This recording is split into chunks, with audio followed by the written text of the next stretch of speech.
So with the agreement of Shehu, the benevolence of the governor, whom I always found to be so fascinating in how he carries about his responsibilities as the governor of this great state, despite the challenges.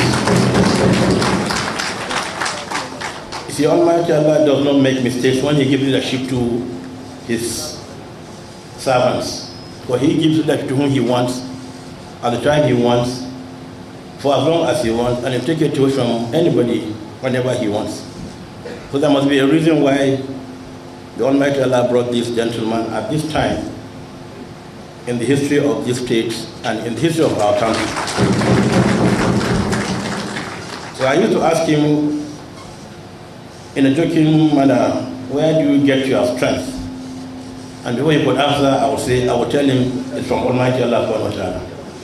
For whoever Allah gives power, he helps him to walk in the best way possible for the Ummah to give leadership to.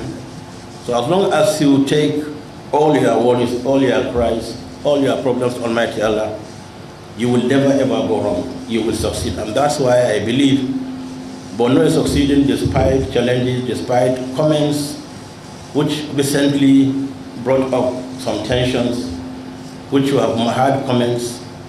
And alhamdulillah, since we have brought this meeting here, I think it's best for us to discuss all these issues at the closed door. The insecurity in the country, in the north in particular, because Borno is here. We are here in Borno, rather, and since we are here, we discuss the happenings in Borno, because we have had comments of Boko Haram returning, and I say, A'udhu Billah, Boko Haram will never return here, inshallah, because Almighty Allah will give us the strength and the wherewithal to deal with any insecurity situation we find ourselves.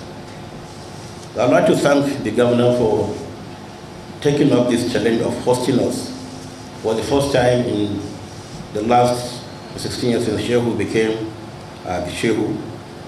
And our coming here is not just, it's by coincidence, yes, but to prove a point that we are all brothers to one another.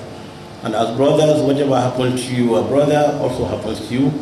And whatever we can do, we must do to help your brother.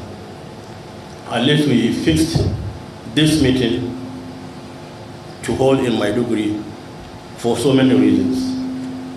But one best reason is for us to strengthen our unity, our brotherhood as brothers in this great country, in this great state, in this greater states of the north. And I believe we are doing just that.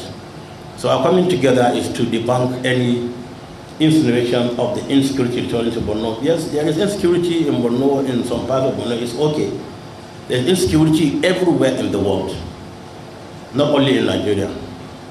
But some of us that go around the world, we know more people are killed in some developed countries every day than the total amount of people killed in Nigeria in a month or in 2 months.